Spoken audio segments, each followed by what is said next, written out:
Hello. Getting you situated. Okay. Hi everybody. Welcome back to my channel, and if you're here for the first time, I'm Laura Burns. Here are your jazz hands. You're very, very, very, very, very, very, very welcome here. Now today, let me take my shoes off. So today we're in a different spot. I thought I would switch it up. I was like, I don't have to sit at my desk, so I'm on the couch, and there's nothing interesting behind me, sorry. The rest of this room is a circus of lots of things. I'll show you. We're just having a nice, like, chilled out, here's the front of the room. Very casual hangout today, but I did want to finish or continue our conversation. There's the rest of the room. Here's what you're sitting on, this pile of boxes. There's my dog in her bed. Anyway, I'm trying to go slow so that I don't make you nauseous. Okay. I always like to know what other people's houses look like, so that's why I'm showing you. Okay, I'm gonna stop fiddling. Okay, so we're here because after our first conversation last week about good fatty, bad fatty culture that we live in, I kept thinking of more things that I wish I would have said, and then people were commenting, and I was like, oh, that should have been in there. So I've been taking notes. I have some notes, and I wanted to just go through the things that I thought of and the things that other people thought of, so that we could continue this conversation. And so maybe there will be people here live to join in, and maybe not. If you watch this later, please feel free to comment. I want this to be an ongoing conversation. Anything that you want to talk about. I mean, this is the topic, good fatty, bad fatty, but if there's other things that you want to talk about, lay them on me. I want to know. Let's talk about it. Last time we got into kind of on the same track. We kind of veered off a little bit. We got into talking about like medical fat phobia, and that was a really good conversation. And so if there's anything else like that that you want to bring up, let's do it. I saw somebody just said hello. Brenda Jacobs, hello. I'm going to open my beverage. Today I'm drinking the Waterloo sparkling water in black cherry. So good. I, like the rest of the world, is obsessed with sparkling water. And I'm very excited that it's cool now. Hey Shonda, because it means that there's a lot more flavors. It's more accessible everywhere. Kim, hi. Okay, I got my beverage. Just a warning, this stuff is super carbonated. It makes me burpy, so I'm gonna be burping, and that's gonna have to be okay. All right, let's dig in because I have all these notes. So feel free to comment whenever. Hopefully I'll be able to see all your comments. Sometimes I forget about comments until the end. Okay, so good fatty, bad fatty, part 2. So what I did with my notes, if you can see, is I just made 2 columns.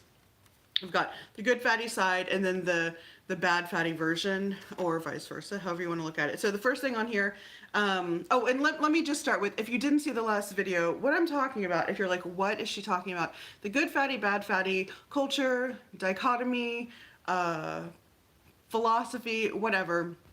It's just this idea that like is around us. It is part of the fat phobic diet culture industrial complex that we live in, that is kind of like, although the mainstream, really like demonize fat people and being fat and anything related to fatness, there are more socially acceptable fat people and less socially acceptable fat people. And the more socially acceptable fat people are the good fatties, and the less are the bad fatties. Obviously, you're not an idiot. And so the good fatties, whatever,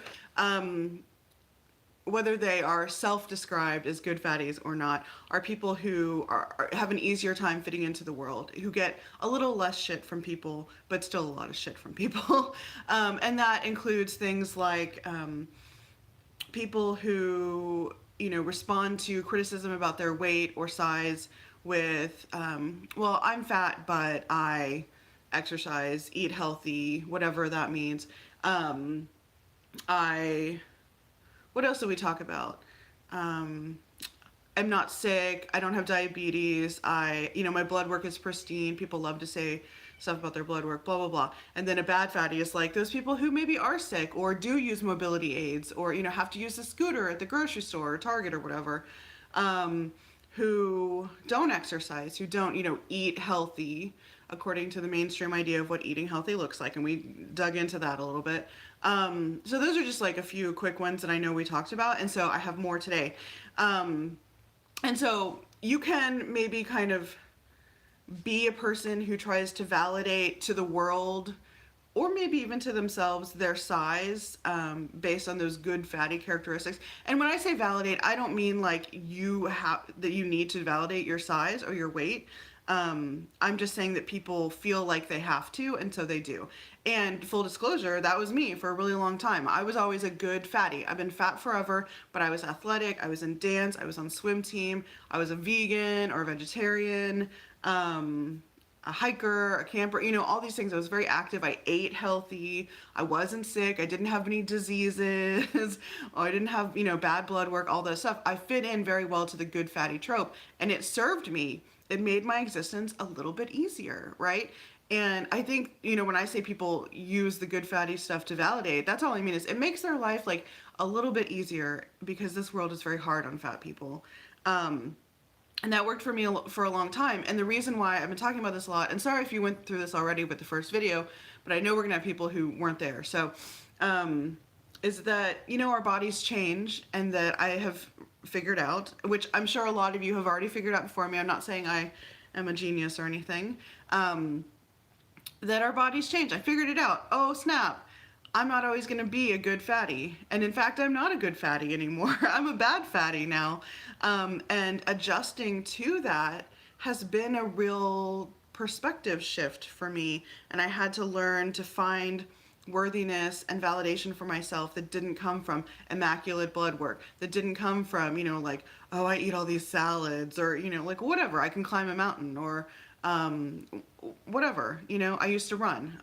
And so I've, felt like, oh, okay, that's how I prove myself, is I do all these things. I can't do all the stuff that I used to do. So that went on a little too long. Y'all know me, I'm wordy as heck. So here we go. Let's jump in.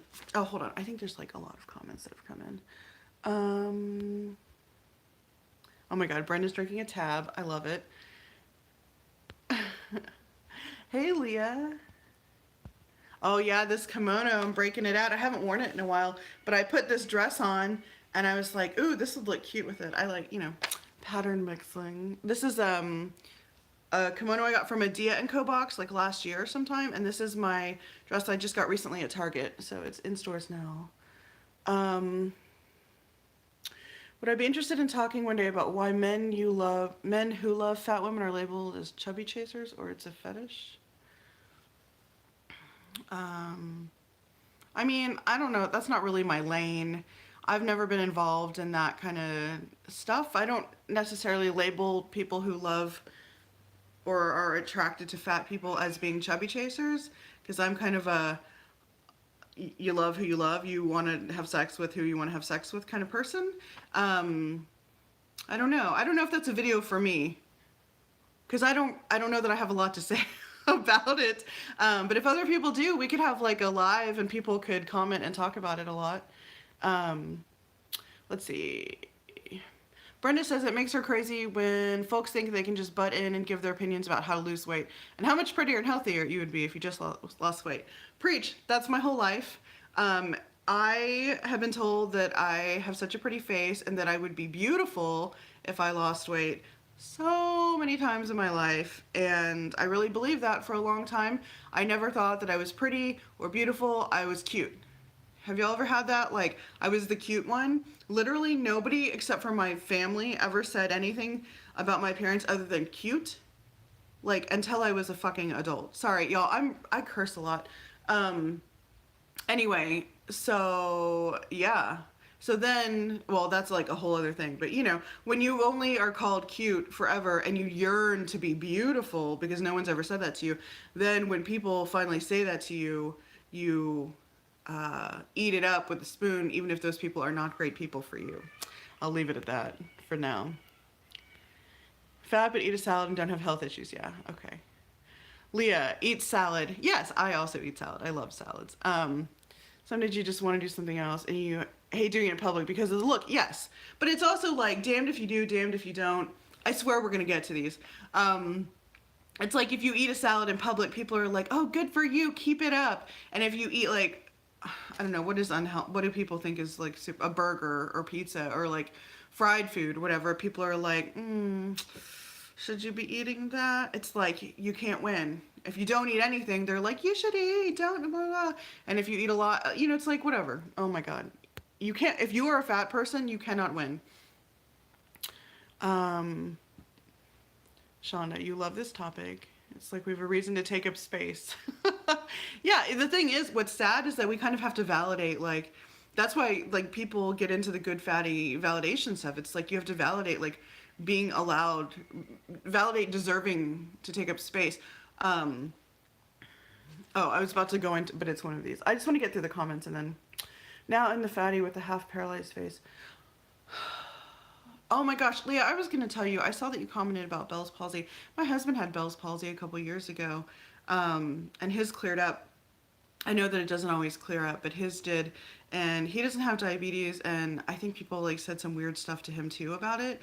And he is like, maybe like a little chubby. I don't consider him to be fat. He thinks he's fat because he's never been fat before. So now that he's a little chubby, he's like, I'm fat. But yeah, anything that's going on, whether it's Bell's palsy or something else in the body that people can see or that they know about, like everyone becomes a doctor all of a sudden, everyone becomes a nutritionist, and they just want to tell you, oh, that's because you have diabetes. It's like, oh, are you my doctor? Did you just diagnose me with diabetes? Oh my God. Let's see.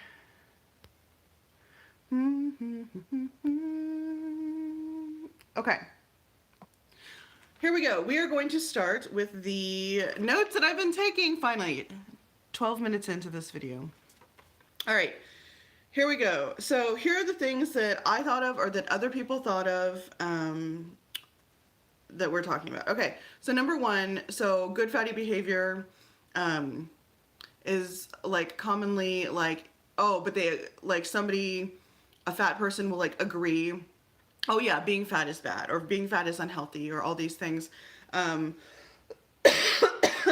To agree with whatever conversation is happening. Like, you know, like you go out to lunch with your coworkers and people start in on, oh, I'm being so bad today, or, you know, talking about weight or weight loss or whatever.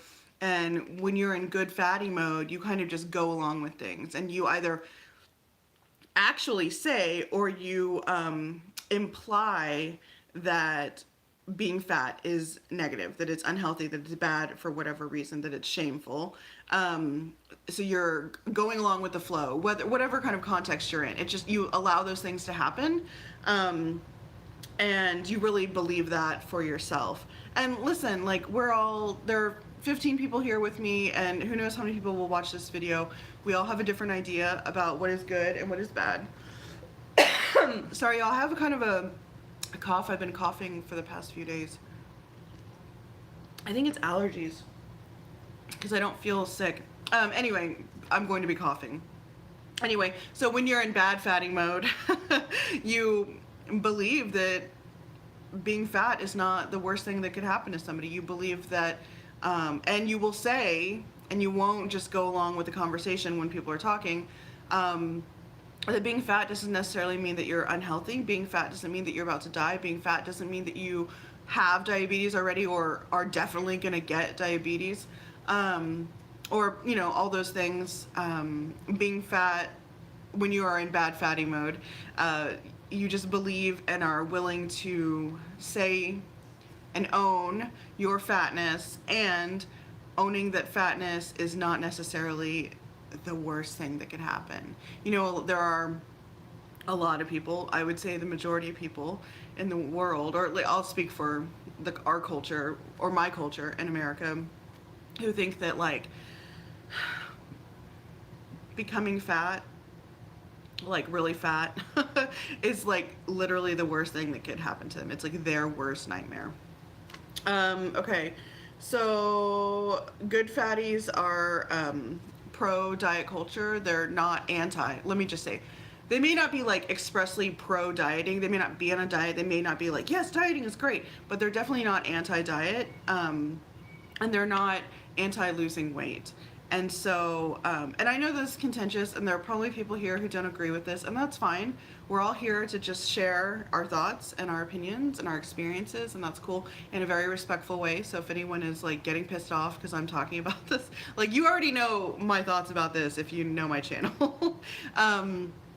So, you know, when you're in good fatty mode, and I'll speak for myself, when I was in good fatty mode, I was, you know, like, even if I wasn't trying to lose weight, I wouldn't get pissed off if somebody was like talking to me about their diet, because it's so normal to talk for people, especially women, to talk about their diets to each other. It's just like this acceptable way of interacting with each other and a way of connecting. And when I was in good fatty mode, like that was also how I connected with people, whether I was actively trying to lose weight or not, which I pretty much, well, that's not true. Not all the time. Even when I was anti-diet, I was still in good fatty mode. But when you're in bad fatty mode, what did I write? Is okay with size, not trying to lose weight. So bad fatty mode is like, if somebody wants to talk to you about weight loss, you're going to be like, I'm not interested in talking about weight loss. Let's talk about something else.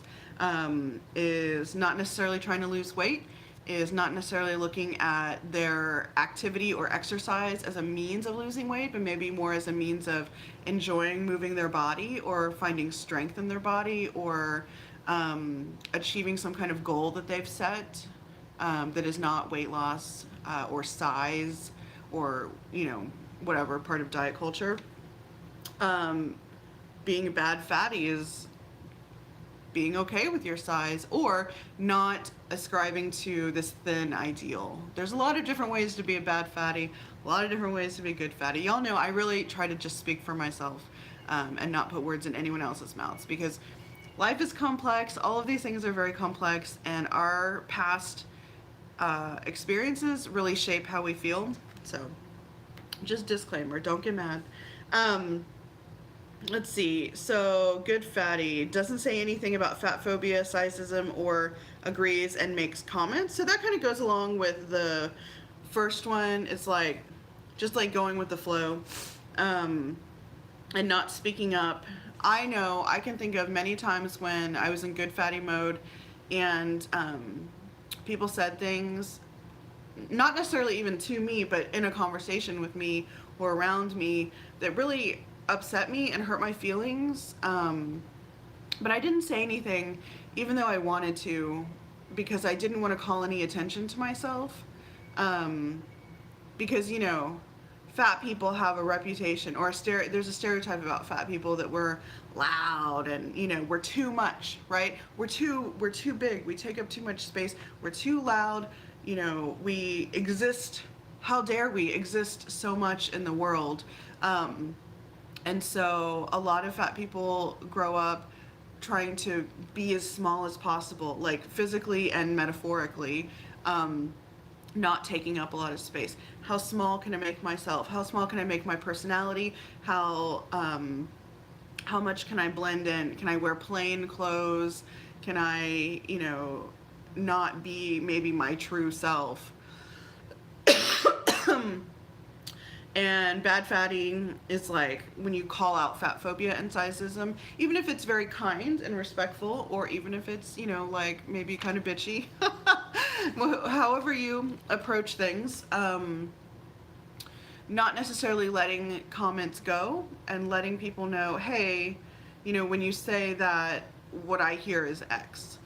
And, you know, I think that your intention was good, but the way that it comes across is like actually kind of not cool.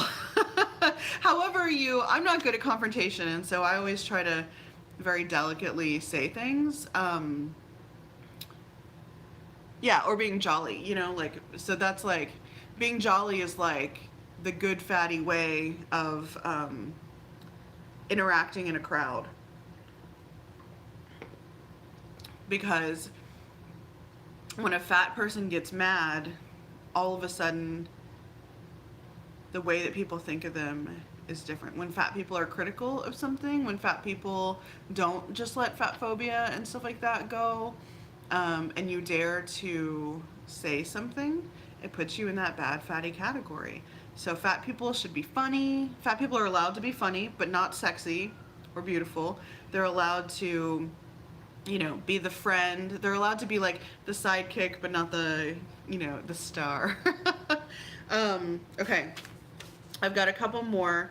So, so good fatty stuff is like justifying their fatness. Like, well, I got fat because of XYZ illness. And this is definitely one that somebody commented and said, and I was like, yes. So a lot of people say are like, you know, well, I got fat because of my thyroid, or I got fat because of, you know, PCOS, or I got fat because I was in a car wreck and then I was on this medication and it made me fat. Or conversely, you know, I can't lose weight because, like, I have PCOS, and I see this a lot in PCOS culture online, which I cannot really be part of the PCOS community online. I don't know if anyone else has this experience, but it's so rooted in diet culture because that's the only thing that people hear from their doctors. And like, all they talk about is losing weight, and it's, I can't be around that. But a lot of people talk about how, and this is true, it is very, if you have PCOS, then losing weight becomes like very, very difficult. Your body does not want to lose weight. And so that is real, but like using that like as an argument when you're talking about like, well, you know, I got fat because of PCOS and I can't lose weight because of it. Like, you're justifying. You don't owe a justification for your size to anyone. You don't have to tell anyone why you're fat. You don't have to tell anyone why you have to stay fat, why your body doesn't want to lose weight. Like, nobody's entitled to that information. And I found for myself, if I think about, so for me it is actually, you know, I have PCOS, it is hard to lose weight. I'm not trying to lose weight, but I do know, because I have tried to lose weight in the past a million times, when I, in a different part of my life, and I use that justification because it made me feel better, like my body isn't failing me, or I'm not a failure because XYZ, right? But like, to me, we don't need that justification. Your body is the size that it is, and maybe it was a different size in the past, and maybe it'll be a different size in the future, but like right now your body is the size that it is, and instead of like treating it like this thing that is betraying you or that is your enemy, you could just treat it like your body that you honor for the fact that it's keeping you alive. It's moving you through the world. It is allowing you to do literally everything. You wouldn't exist without your body. So the other side, the bad fatty side, is like, got fat for no, I'm just reading what I wrote. Got fat for no reason / eating / exercise habits. Like, some people are just fat, just like some people are just thin and some people are just fat. Like, that's all it is. Some people are naturally thin, right? We all agree that. Some people are naturally fat. Some people get fat because they eat a lot of food and don't move their body. Does that make them a bad person? I don't think so. Does that make them less deserving of respect in the world? I don't think so. I know that a lot of the world would disagree with me, and I think that that's super fucked up, because we are all human beings. Like, we're all here. We all start on this level. And like, to me, dipping down here, like below that starting point, will happen if you like murder someone, if you're a rapist, if you're a racist, like if you go around beating up gay people, like all these things. There's a lot of things that, in my opinion, can drop you down below our starting point. But being fat, or not really caring about eating healthy, or like being fat and being okay with it, or being fat because you ate, you know, bad food, like whatever, like I don't care. To me, that doesn't make you a bad person. And to me, it doesn't make you less deserving of the base level respect that I think all human beings deserve. What else did I say? Yeah, some people are fat because they're fat. Some people are fat because they eat like garbage, whatever you consider garbage to be. Everyone has a different opinion on this. Some people are fat because they don't exercise. Some people are fat because of illness. Some people are like whatever. People are fat for all kinds of reasons, and none of it matters. It doesn't matter. I think we are fat for, a complex web of reasons. But the good fatties definitely are fat for a reason, right? They're fat, and for a reason that is not their fault. And that's the key, right? You're fat for a reason that is not your fault. Something that happened to you. Instead of, this is what I can boil that down to. And y'all, like, I'm just talking and like figuring stuff out as I say it. So, I do not presume to be super articulate or to have everything worked out. I just presume to have a conversation with y'all. But yeah, I think it boils down, it seems like, to, did it happen to you or did you cause it to happen, right? What do you think? Does that seem like kind of and there's been some comments that came in. What do we got? Oh God, there's a lot. Angela Wood says exactly, and like a bunch of exclamation points. I don't know what that's about, but I'm sure it was something I said. Being fat shouldn't need a justification, yes. Shonda says, as a fat person going to the doctor for infertility, I was diagnosed with PCOS. Before any testing, your problem was sporadic ovulation. Yeah, because they looked at you and they said, oh, I'm guessing you're fat. Like, oh, you're fat. And you didn't get pregnant. You must have PCOS. That happens a lot.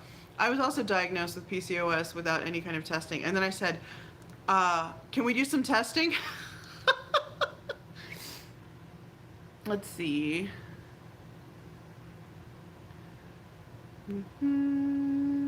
Angela says, do we give a justification for why we are thin or why we have good singing voice or why we have brown hair? Exactly. Yes. Angela, was it you that made this comment? Angela says, I'm just fat, and no matter what reason, people are the way they are. It doesn't matter as long as it isn't, yeah, all those terrible things. Yes, exactly.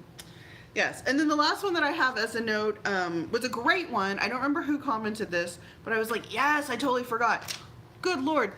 Okay, good fatty, bad fatty.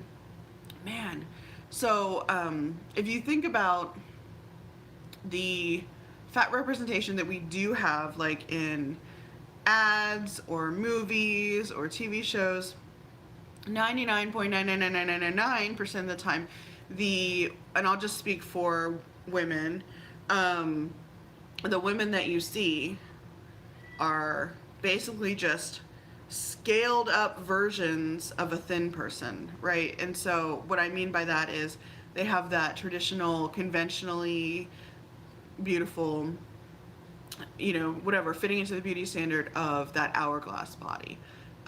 They're like so smooth. They're just like a thin person that they sized up and made a little more curvy, but like their belly is still flat. I'm like, that doesn't look like my body. And like most of the fat people's bodies that I know, because they're models, obviously, I'm not an idiot, but even, like the larger actresses that we are allowed to have, which is not that many, they're all that, excuse me, I told you I'd burp. They're all that same type. It's the hourglass shape. So if you're fat, the way to be more socially acceptable is to have that hourglass shape. Right? So even like, think about like the I Like Big Butt song, which like I can enjoy if I don't think about it too hard, and has become like, kind of like the fat girl anthem. But if you listen to the lyrics, it's not pro fat girl. It's like pro thick girl, basically. And there's a big difference between being thick and being legitimately fat. So it's like the same thing. You can be fat, but only if it's all in the right places. Good fatties have fat in the right places. They have it in their boobs, they have it in their butt, but not in their waist. We like a small waist, always a small waist. So if you are like me, you have a big belly, or you have really big legs, or your arms are really big, or whatever, you don't have that little cinched in waist. I don't have a big chest. I got a big old belly and a big old butt, big old thighs. That does not fit that mold of what a good fatty looks like. So it's like, well, you know, if you're gonna be fat, look like this. And the rest of us over here in bad fatty land that are, you know, apple shaped or pear shaped or um, you know, straight waisted, they don't go in the middle. I think they call it rectangle or something. Like, you know, we who do not fit into the shape that is acceptable don't even get to benefit from representation. You know, we don't even get to see ourselves on screen or in ads in any kind of way. Even like, oh, that looks like me but smaller. I think the first person I've seen on TV that looks remotely like me is Chrissy Metz from This Is Us, because she's more apple shaped. I'm like, oh, her body looks like mine. Okay, cool. And don't get me started on that show and her whole weight loss thing. But oh my god, or the fact that we can't have fat characters unless they're actively trying to lose weight. That is a whole other video. Let's see what we got.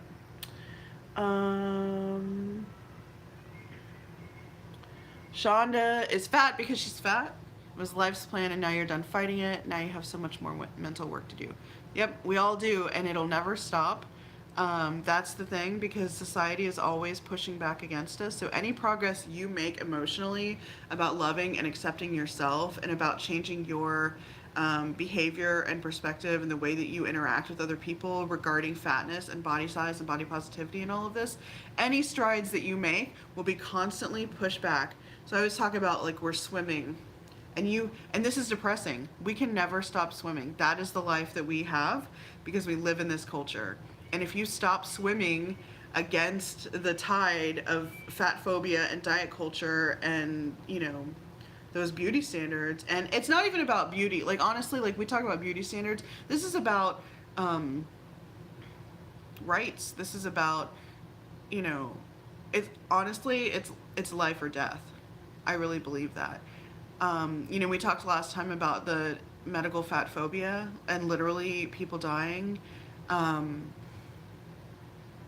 If we don't keep swimming against all of that stuff coming at us, and by swimming I mean not just like self-care and self-love and, you know, like, oh, my belly and whatever, but like, even if you don't love your belly, even if you can't, you know, like, touch your body and love it or look at it and think it's beautiful, I don't care. I honestly, like, to me that's not the pinnacle.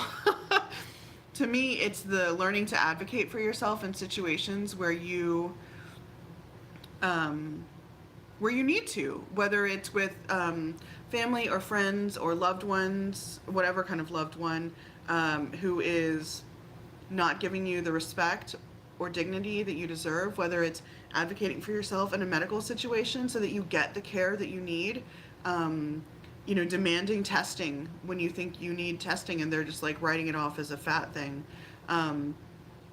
or giving yourself the gift of changing doctors until you find one that treats you like a human being, or you know, advocating for yourself in any kind of a situation, at work, all of the things. Like, that's what this is about. That's really what I mean when I keep swimming. I mean, I obviously want you to, like, enjoy your body and find beauty in it, but, like, really the things that are most important are the things that are like life and death for real. Not to diminish any of the self-love, because obviously, like, that's my jam, that's my whole job. I just know, like, you know, as I have interacted with more people and heard everyone's stories and then experienced more life, you know, the older I get and the more things I deal with, like, I just realize, like, when you turn into a bad fatty, and even when you're a good fatty, but, you know, especially when you cross the line over into bad fattydom,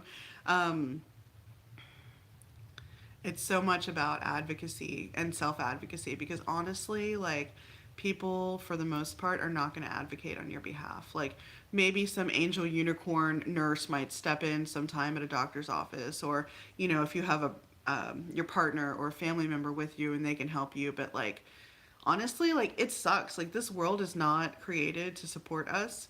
And then, you know, the more intersections you have, like, the more, you know, layers of challenge, really, you know.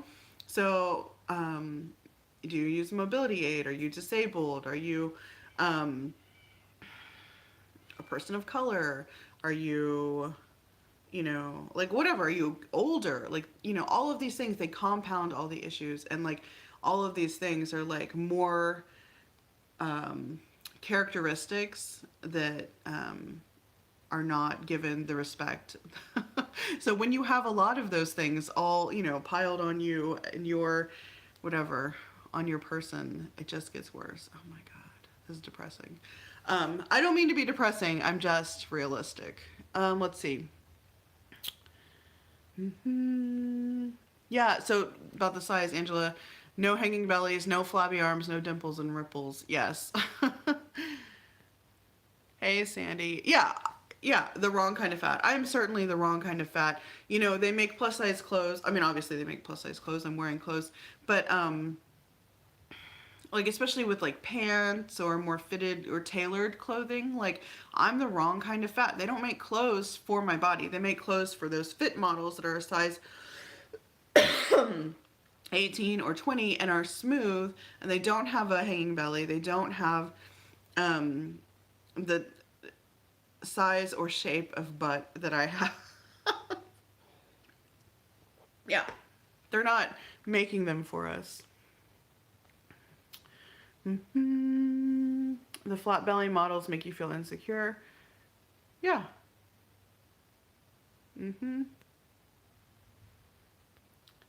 Leah says, I was that shape of fat when I was younger and now I'm not, and the experience is entirely different. Yes, so that's great. I don't know, could you speak more about that? I'm guessing you mean you were like the flat, like smooth kind of fat person and now you're not that kind. I think that's really interesting when people are like thin and then get fat, or are that kind of fat and then like model fat and then become like this kind of fat, and the experience is different, and like the way that people treat you is different, the way that they talk about you, about your body is different, the way that they'll talk about other people's bodies in front of you is different. It's very interesting. I have been a small fat. I've been what I am now, which depending on who you are, you would define differently. A larger mid fat or a super fat, depending on who you talk to. I have been, I don't know that I've ever been thin, but I've been a size 18, which to me feels very thin. Oh my God.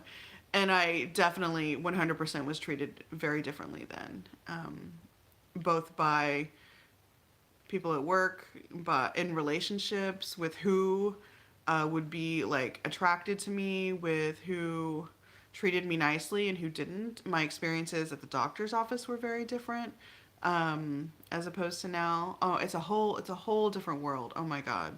And it is enlightening. Whoa. For sure. All right, what else?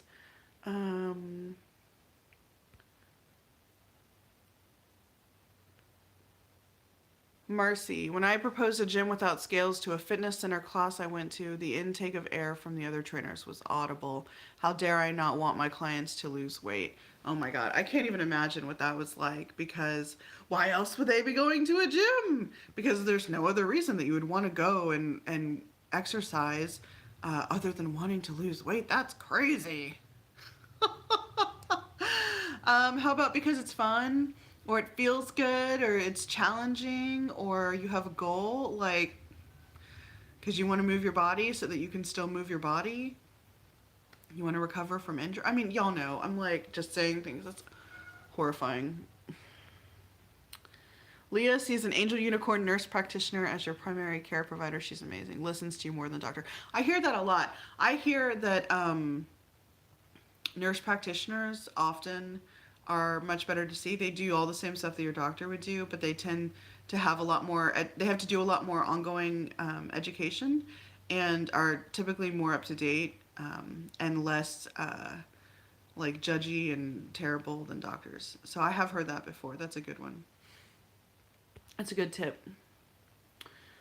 Stephanie says, you just paid $450, ooh, to change gyms to a Gold's gym. It was the best decision of your life. Now you're not accosted by personal trainers, people giving unsolicited advice, and people actually support you. That's awesome. I'm so glad that that worked out for you and that happened. I don't have a gym membership right now, but I really like to go to the YMCA. They're really good. I don't know about wherever you live, anyone who's watching this, but in Houston, the Ys are really good. Um, but it's not close enough. Like, it's just, I didn't go there enough to justify the cost because it was expensive. Um, I wish there was one closer to me that was good. There's one close to me, but it's not good. The one I want to go to is like just a little too far away, and it's in downtown, and so it's like kind of hard to get to sometimes anyway. But yes, I'm so glad. I'm so glad that happened. Still fat, lumpy, and all. Let's see. Leah says, if you're the smooth kind of fat, how doctors treat you is different. People look at you in the gym differently. Like you're doing well for yourself instead of like you don't belong here. Sandy, your nurse practitioner has been so much better than the doctors. Stephanie lives in El Paso. Oh, hey, I don't know if you're into hiking, but somebody that used to live somewhere else just moved to El Paso and started a Fat Girls hiking group in El Paso. So if you're interested in that, you can go to their website and like connect that way. It's fatgirlshiking.com. I'm a Houston ambassador, so I have our chapter here. But yeah, let's see.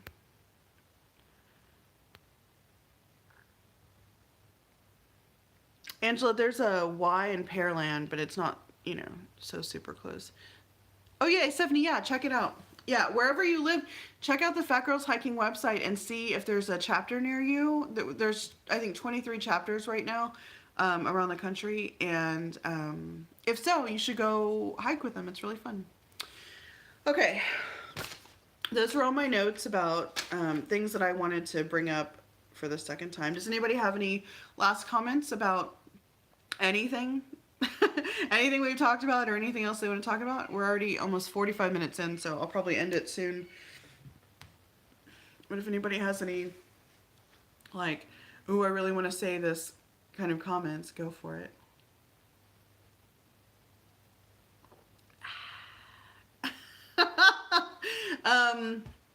Let's see. If you have any topics that you want me to do other than the whole like chubby chaser thing, because I just don't have a lot of experience with that.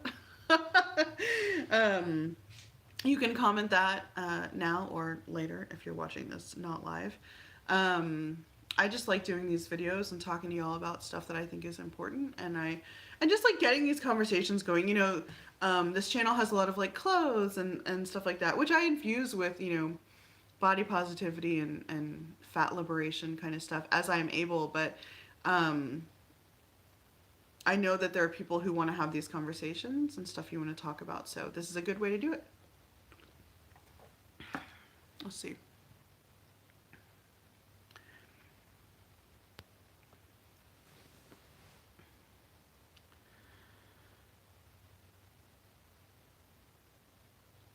Shonda says she's tired of being asked if you've considered gastric bypass. Oh my god. Yes.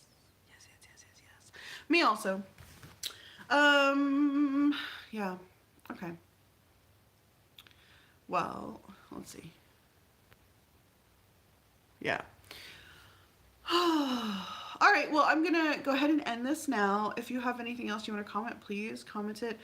Just some things that I would like to say, and everything, all of the stuff that I'm about to say will be in the description box when after this, because I have time, I'll go put it in now. But basically, here's some stuff that is going on that I want to make sure that people know about. Number one is that I did start a Patreon by request, because people, especially here on YouTube, have asked if I have one. And they've asked for ways to support me. As you may or may not know, this is my job. My job is I'm a yoga teacher, and I make these videos. Like, I'm also a body love coach, so I do individual sessions with people. I put on workshops, and I'm doing a retreat, like all this stuff. But basically, like, this is my job, and so if you value that, and let me just preface this with, it's very hard for me to like plug myself like this. I'm not great at it, so Just don't look don't look at me when I do this. Anyway, basically, if you would like to support me in some way, you can come check out my Patreon link. I have a page finally, and for as little as $2 a month, literally just $2, you can become one of my patrons and come join our Facebook group. You can join at a $5 level, or there are higher levels if you want. But basically, like, I'd love to have you as like a $2 third eye chakra level patron, hanging out in the Facebook group. I have a lot of plans for doing some special things in the Facebook group now that it's only for patrons. Um, and I really appreciate the support. Like, you know, I spend a lot of money on this channel, like doing the clothes boxes, and a lot of time that I don't get paid for. And it's cool. Like, I'm not complaining. I'm just, any help, any help is really appreciated. So just throwing that out there. If you like really need a weekend with me in the woods and with other cool people doing yoga and eating food and talking about body stuff, I am doing a retreat. There will be a link below in the description box. It's here in Texas, so I don't know if that's accessible to you or not. But I have a really flexible payment plan. If you're interested in that at all, I really encourage you to check out the link below and just look at the website and see all the details. I what else? I have an Instagram. If you are an Instagram person and you want to follow me on Instagram, yeah. I do online courses and stuff like that. Basically, if you want to know about all that stuff, go to my website and sign up to be on the email list, because I always email about that. Anyway, so I'm just trying to plug myself a little bit more and let people know how they can support or how they can engage and be part of this community a little bit more, because I want us to have more discussions like this. I want us to talk about important things and not just look at cute clothes, even though, like, let's be real, I love cute clothes.